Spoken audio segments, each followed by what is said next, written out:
우리 24절 마지막 말씀 굉장히 중요한 인사말인데요. 조금 지금 시간대가 톤다운 되는 시간이에요. 그래서 조금 볼륨 업 해가지고 한번 소리를 높여서 우리 옆에 형제자매에게 또 삼일교회 공동체를 향해서 볼륨 업 해가지고 자, 제 톤을 좀 따라서 하셨으면 좋겠어요. 우리 주 예수 그리스도를 변함없이 사랑하는 모든 자에게 은혜가 있을지어다. 이 정도로 해주시면 좋겠어요. 자, 시작. 우리 주 예수 그리스도를 변함없이 사랑하는 모든 자에게 은혜가 있을지어다. 근데 이 소리가 안 맞아. 한 번만 더 하죠. 시작. 우리 주 예수 그리스도를 변함없이 사랑하는 모든 자에게 은혜가 있을지어다. 여기서 자꾸 이렇게 좀 늦는 것 같아요. 좋아요, 좋아요. 됐어요. 우리 청년들이 참 착해요. 예. 두기고 이름이 굉장히 인상적이죠. 성경에 여러 독특한 이름들이 많이 나오는데 이 두기고 하면 좀 느낌이 좀 독특합니다. 근데 이 뜻이 행운이라는 뜻이에요. 행운. 이름 참 좋죠. 예, 뭐 복덩이 그 정도로 이해하면 좋을 것 같아요. 두기고. 우리는 두기고를 부러워할 게 아니라 각자가 두기고가 되기를 바랍니다. 예, 그렇게 될 수 있습니다. 자, 그러면 사실 이 두기고에 대해서는 성경에 그렇게 상세한 소개가 사실은 없어요. 그래서 이제 성경 몇 구절 이렇게 찾아봤는데 이분 그 행적이 굉장히 일관성이 있습니다. 많이 소개가 안 됐는데 마치 누구를 보는 듯 하냐 하면 디도라는 사람을 만난 듯 캐릭터가 아주 비슷해요. 성경을 좀 보십시다. 우리 사도행전 20장을 한번 띄워주실까요? 네, 읽읍시다. 시작. 아시아까지 함께 가는 자는 베레아 사람 브로의 아들 소바도와 데살로니가의 사람 아리스다고와 세군도와 더베 사람 가이오와 및 디모데와 아시아 사람 두기고와 드로비모라. 네. 여기 보면 두기고가 등장을 하는데 이 사람이 어디 사람이에요? 아시아 존의 태생이에요.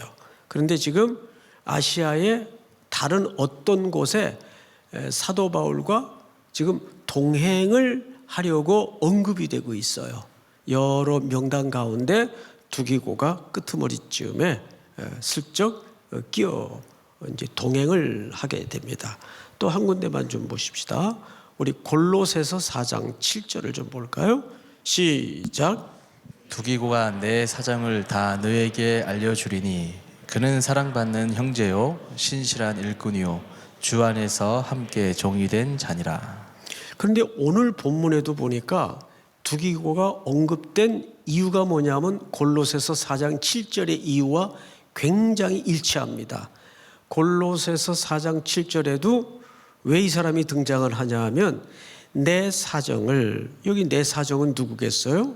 바울이 처한 지금 어떤 사정이란 말이죠.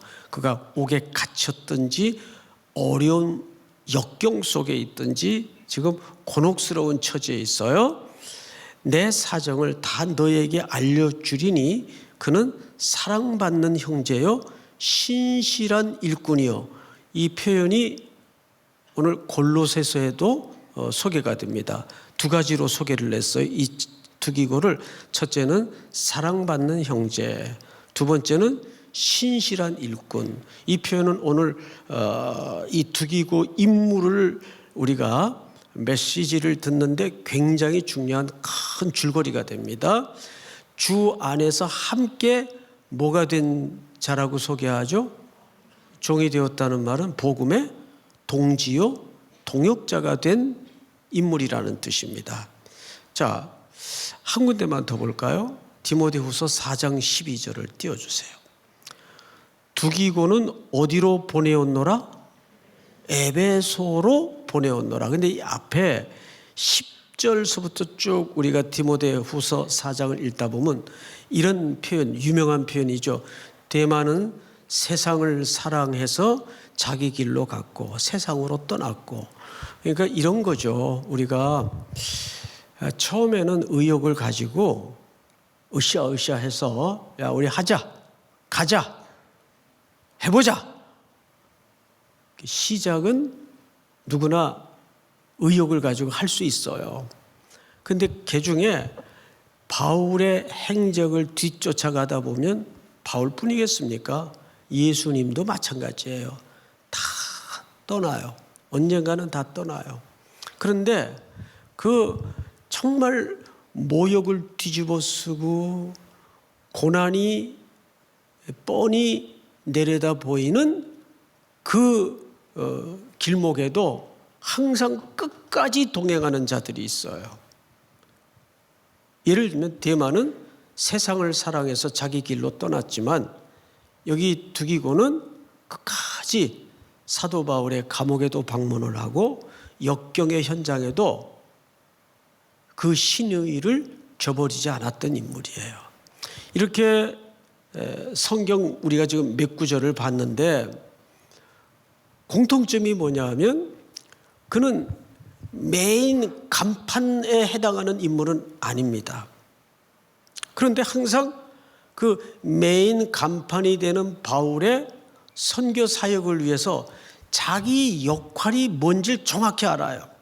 나는 저분이 하고자 하는 하나님의 나라에, 그러니까 인간을 돕는다는 태도로 접근한 게 아니라 하나님의 나라의 복음 확장을 위해서 열정을 다해 온 인생을 던진 선생님을 내가 잘 도와드려야 되겠다. 여러분 우리나라에서 축구하면 일단 차범근 씨를 언급 안 할 수가 없죠. 그 다음에 또 그 기보를 잇는 유명한 인물이 누굴까요? 예, 박지성 씨. 이 박지성 선수는 굉장히 그 성품이 참 좋은 분이더군요. 그분의 지금까지의 살아온 행적이나 여기저기 그분의 소신, 철학, 왜 자기가 지도자가 안 되는지, 왜 축구 행정 전문가로 교육을 받고 그것을 준비하는지 그 사연을 얘기하는데 이런 얘기를 해요. 2002년도 네덜란드의 명장 히딩크 감독이 부임을 해서 우리나라 대표팀을 소집을 했어요. 그래서 몇 달 이렇게 훈련을 시킨 다음에 자기 나름대로의 평가를 보고서를 낸 겁니다. 히딩크 감독이. 근데 가장 다른 건 선수들이 다 동의가 되는데 선수들이 한 명도 동의할 수 없는 항목이 거기 하나 있는 겁니다. 뭐겠어요? 그것은 아주 선수들이 동의할 수 없는 항목이었는데 한국 선수들은, 한국 국가 축구 대표팀은 정신력이 부족하다. 여기에 코치진까지 동의가 안 되는 거예요. 그래도 그때까지만 해도 한국 축구팀 하면 투지와 똘끼와 근성과 이런 걸로, 뭐 기술은 좀 부족했을지라도 이런 걸로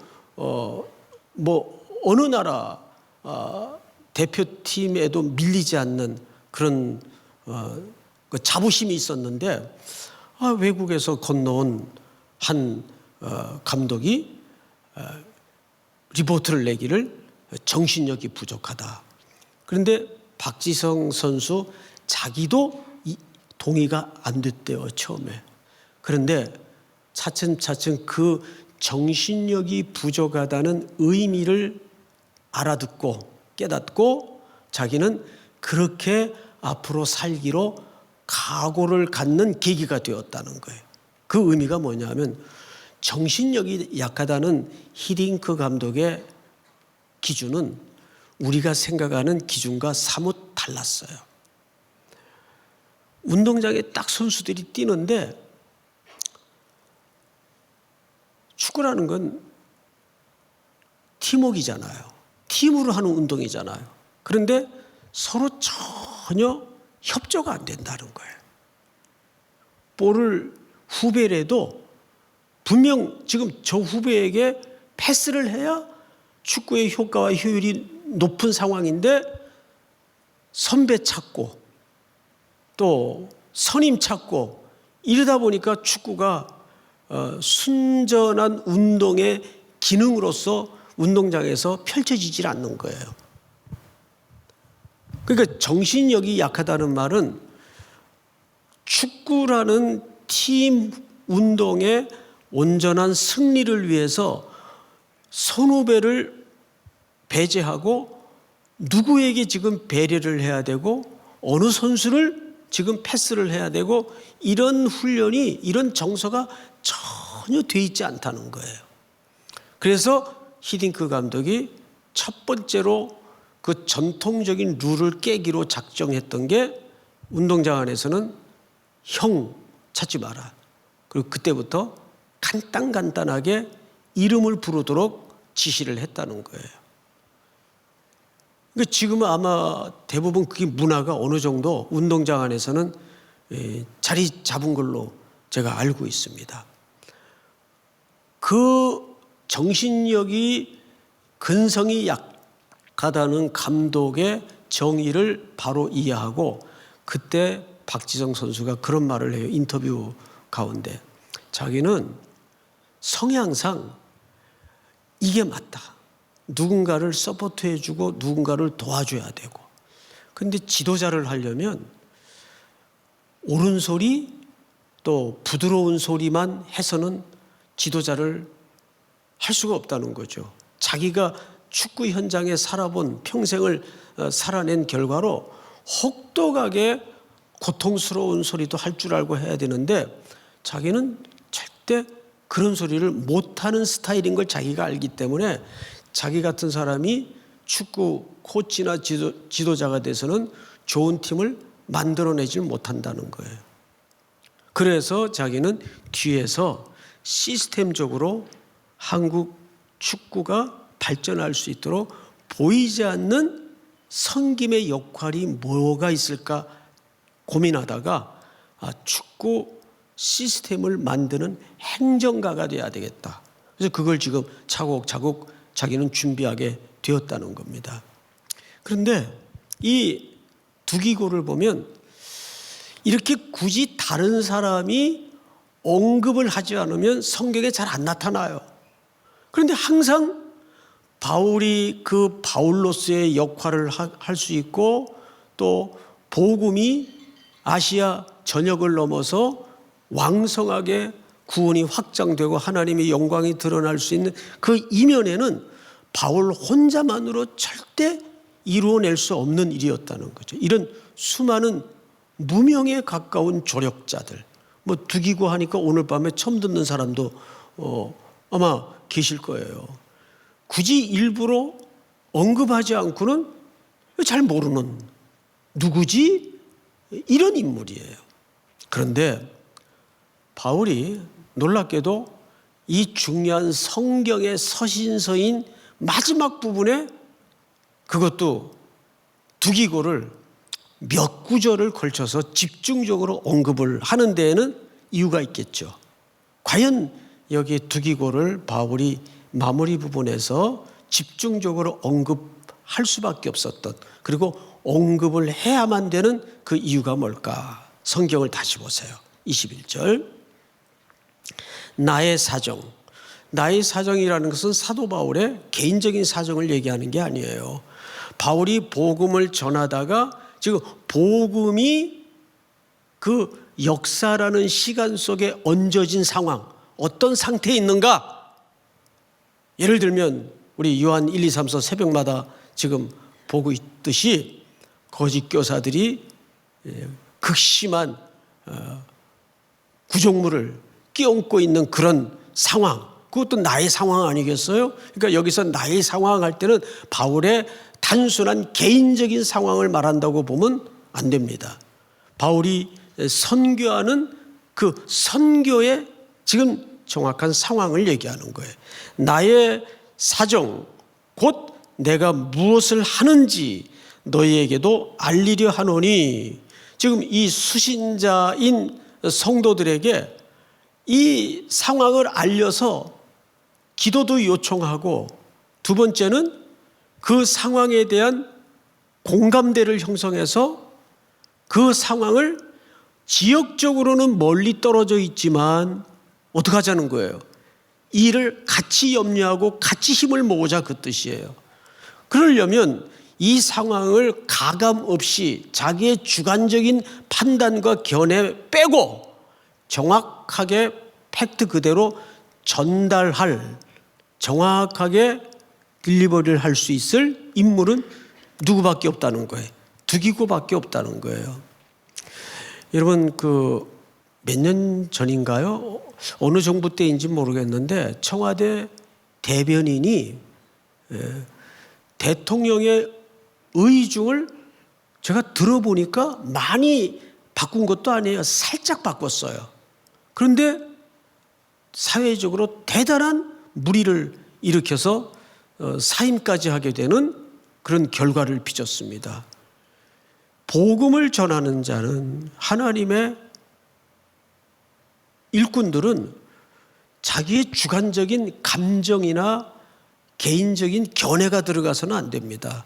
특별히 하나님의 말씀을 전하는 자는 더더욱 그렇습니다. 우리가 보통 사람의 육을 가진 존재이다 보니까 일을 할 때 공동체를 먼저 생각 안 하고 자기의 기분, 자기의 정서, 그러니까 이런 말이 아시는 것처럼 있지 않습니까? 한국 사람은 무엇을 말하느냐가 중요한 게 아니라 누가 말하느냐가 중요하다. 정확히 맞아요. 분명 그 사람이 전달하는 팩트는 옳은 얘기고 그래야 되는 얘기인데 그 사람이니까 싫어, 안 해. 이런 일들이 비일비재하단 말이에요, 공동체에서. 이건 잘못된 거죠. 대단히 우선순위를 망가뜨리는 행위가 된단 말이에요. 그러니까 항상 우리는 조금 차가운 머리가 있어야 돼요. 하나님의 특별히 일을 하는 데 있어서는 이것은 내가 원치 않았던 일이고 그 사람과 관계가 정서적으로 맞닿지 않은 관계일지라도 이것이 교회의 유익을 위한 일이고 공동체의 이익을 위한 일이라면 일단 자기의 감정을 내려놓고 자기의 주관적인 견해를 내려놓을 줄 아는 공동 분모가 있어야 됩니다. 근데 그 인물에 가장 적합한 사람이 누구예요? 두기고란 말이에요. 두기고는 그런 의미에서 참 사도 바울의 둘도 있을 수 없는 좋은 참모였다는 거죠. 어디 이런 사람 없습니까?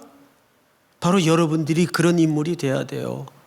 진의 일을 할 때든지 목장의 일을 할 때든지 각 부서에서 교회 일을 섬길 때든지 가장 먼저 자기의 견해 먼저 내려놓고 자기의 감정 내려놓고 공동의 뭐를 먼저 생각해야 돼요? 공동의 선을 생각해야 돼요.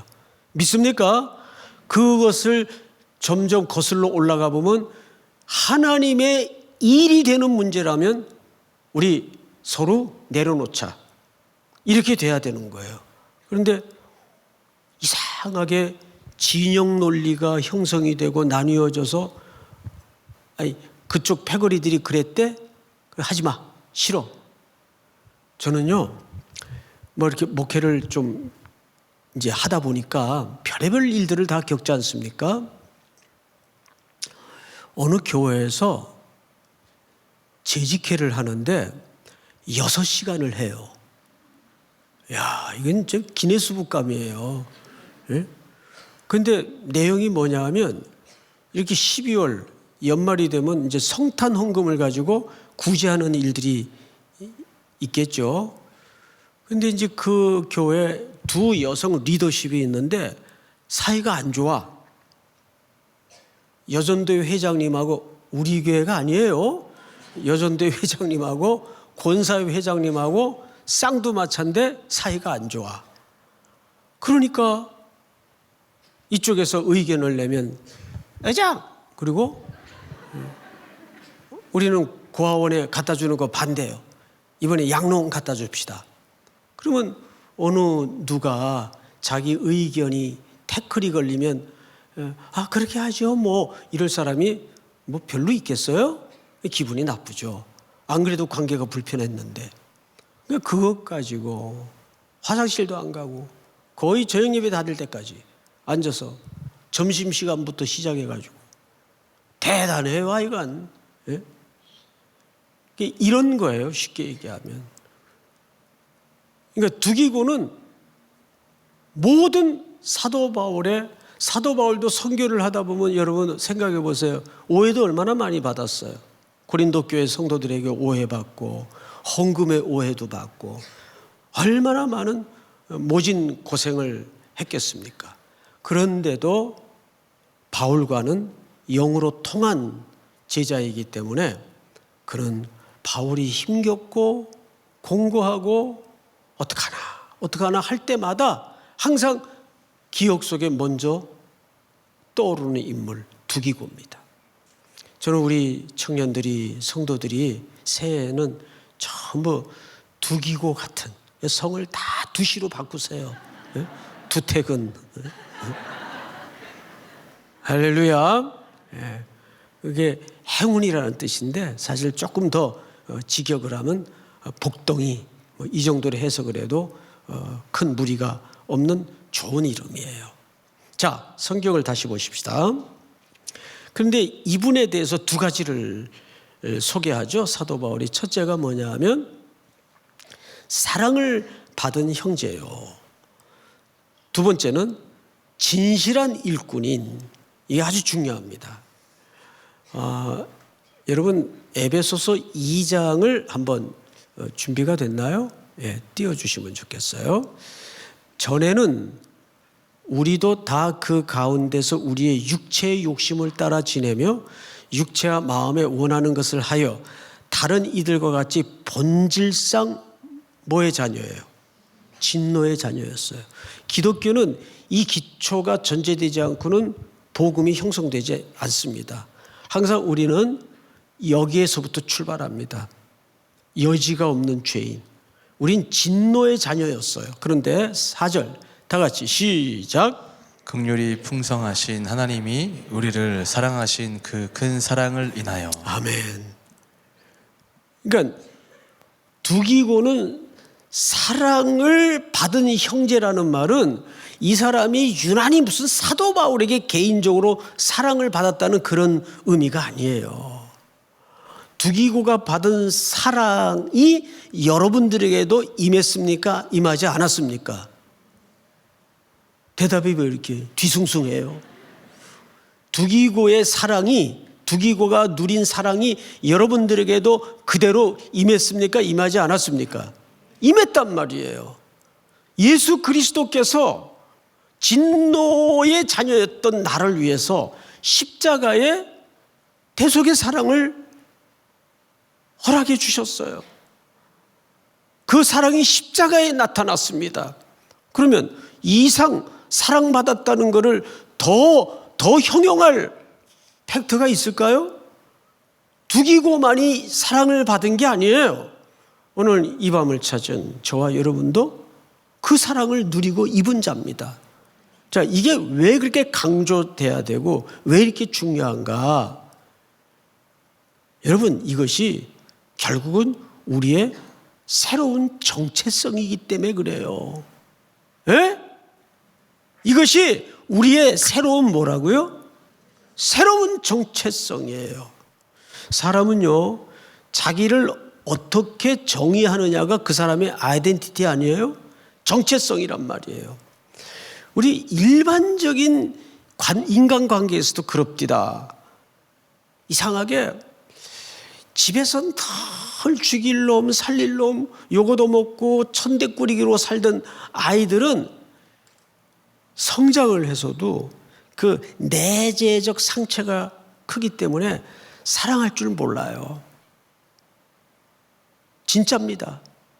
그런데 사랑을 흥건히 충분히 듬뿍 받고 잘 건강하게 자란 친구들은 그 사랑이 흘러가요. 자기도 똑같이 다른 이들에 대해서 그 사랑을 할 수 있어요. 그러면 여기 이제 뭐 몇몇 분은 이렇게 생각하실 거예요. 아, 그러면 난 글렀구만. 나는 맨날 욕이나 먹고 그저 천대꾸리처럼 들판에서 자란 벌거숭이 같은 지난 시간이었는데 아니에요. 그걸 누가 다 보완해 주셨습니까? 우리 주 예수 그리스도 아들을 내어주시니가 어찌 이 모든 것을 너에게 은혜로 주지 아니하겠느냐? 여기에 더 말붙일 더할 말이 있어요? 우리도 지난 어떤 과거의 상처와 내재적 흔적을 갖고 있든지 그게 중요한 게 아니에요.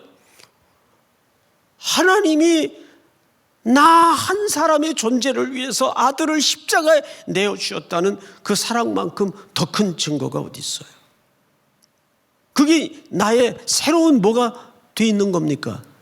정체성이 돼 있는 거예요. 믿습니까? 그 정체성을 에베소서 3장에서는 이렇게 얘기해요. 자, 3장을 보십시다. 능히 모든 성도와 함께 지식에 넘치는 그리스도의 사랑을 알고, 자, 능히 모든 성도와 함께 지식에 넘치는 그리스도의 사랑을 알고, 여러분, 사랑도 그냥 정적으로 머물러 있는 게 아니에요. 사랑은 늘 깊어져야 돼요. 그게 정상이에요. 자, 우리 19절을 다 같이 한번 읽어볼까요? 19절 시작. 그 너비와 길이와 높이와 깊이가 어떠함을 깨달아 하나님의 모든 충만하신 것으로 너희에게 충만하게 하시기를 구하노라. 네, 사도 바울이 성도들을 향해서 기도했던 기도의 내용이 뭐냐면 그리스도의 사랑이 점점 충만해지고 부요해지고 넓어지고 높아지고 깊어지기를 내가 기도한다. 그러니까 이 사랑은 머물러 있는 사랑입니까? 더 풍성해지는 사랑입니까? 네. 그런데 왜 우리 한국교회는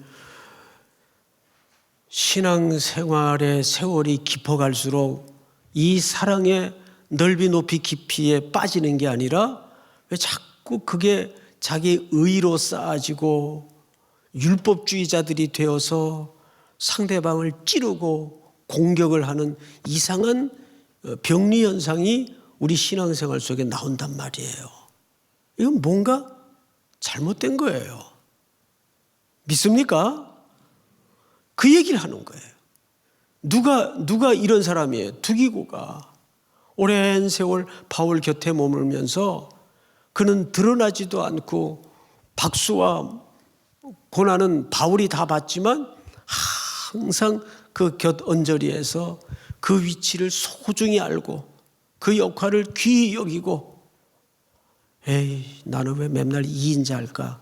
언제 한번 저 자리에 나도 올라가 보나? 이런 게 아니라 나는 우리 목사님들을 부목사라고 부르는 걸 참 싫어해요. 아니 목사가 부목사가 어디 있어요 사실은. 예? 그 부자가 안일 부자라면서요. 예? 이게 한국교회 현실이래요. 여러분들은 부목사님 그러지 마세요. 목사면 목사지. 똑같은 목사님이에요 저분들도. 예? 그거는 이제 행정 용어지 그게 정식 표현이 아닙니다. 예? 차라리 정목사님, 송목사님 성을 붙여서 부르면 돼요. 근데 굳이 부목사님 이러는 분들이 계시거나 또 더 기가 막힌 건 저는 이제 이거 한번 겪었던 일인데 이제 어쩌다 이제 부목사 시절에 담임 목사님하고 이제 보통 다니는데 이제 저 혼자 대신방을 다니게 됐어요. 대신방을 갔는데 제가 문을 들고 안녕하세요 신방 왔습니다. 목사님은 안 오셨네요. 뻘쭘해가지고 예, 그냥 제가 왔습니다. 그러고 말았죠. 예. 이제 우리 이제 교육자님들에 대한 그런 인식도 좀 교회가 문화적으로도 좀 바꾸어 가야 돼요. 예. 여러분들 우리 교회는 부목사라는 표현을 쓰지 맙시다. 예? 차라리 진장이라 그러든가 또 발음이 세 가지고 진상 그러면 안 돼요. 진장. 자, 그런데 사랑을 받는 형제, 이 사랑을 받는 형제라는 말은 그 두 기고의 뭐라고요? 정체성을 얘기하는 거예요. 그 다음에 두 번째 두 기고를 어떻게 소개했어요? 예, 주 안에서 진실한 일꾼인 이 피스토스라는 말은 진실하다. 이 말은 믿음직한 이런 뜻입니다. 믿음직한. 이 믿음직하다라는 말은 사실 뭐가 기초가 돼야 되냐면 일관된, 했다 말았다, 갔다 안 갔다, 자기 기분 나쁘면 주저앉았다가 또 빠꾸마면 또 막 혼자 성령 충만한 것처럼 이러는 게 아니라 눈이 오나 비가 오나 바람이 부나 그저 묵묵히 그저 한 길만 갈 줄 아는 사람, 옆에 꽃이 피던 구름이 흘러가던 그거 신경 쓰지 말고 그저 하나님께서 걷게 하신 그 목적지를 향해서 묵묵히 일관되게 걸어가는 사람. 금요일도 왔다 갔다 하지 말고 한번 나오면 그래서 눈이 오나 비가 오나 추우나 더우나 그냥 일관되게 나오는 사람. 운동도 이 운동 저 운동 하지 말고 족구면 그냥 족구 하나만 하세요. 족구하다 축구 하는 사람들이 꼭 인대 끊어지고 그 사람이 평소 쓰는 근육이 다르기 때문에 종목을 바꾸면 사고가 나게 돼 있어요.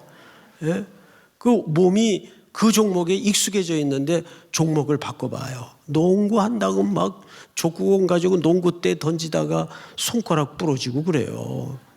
이건 그냥 조크입니다. 조크. 그러니까 일관성을 얘기하는 거예요. 운동을 해도 골프를 치면 골프 하나만 치든가. 믿습니까? 갑자기 왜 골프 얘기가 나오는지 모르겠어요. 여기 진실한이라는 말은 일관성을 얘기하는 거예요. 근데 이게 참 실력이거든요. 제가 자주 그리고 반복해서 인용하는 그 예레미야 애가의 성경 구절을 여러분 이제 귀에 딱지가 않도록 기억하실 겁니다. 여호와의 자비와 긍휼이 무궁하심으로 우리가 진멸되지 아니함이니이다. 이것이 아침마다 어떡하니? 새로우니.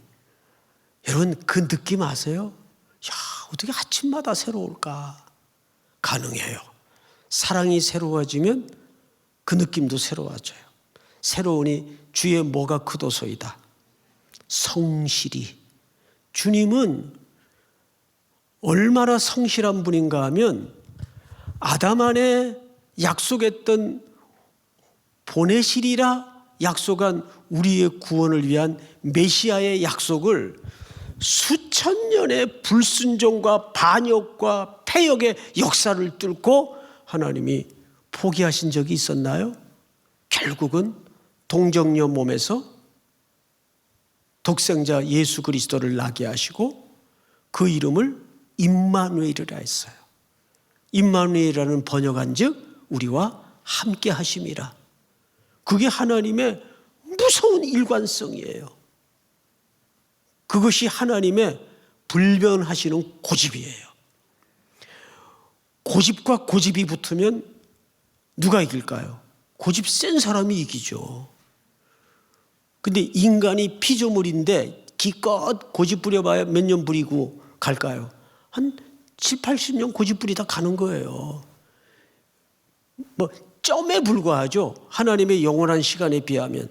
근데 하나님의 고집은요, 영원하신 고집이에요. 어디다 대고 고집을 부려요? 예? 영원하신 고집쟁이 하나님 앞에.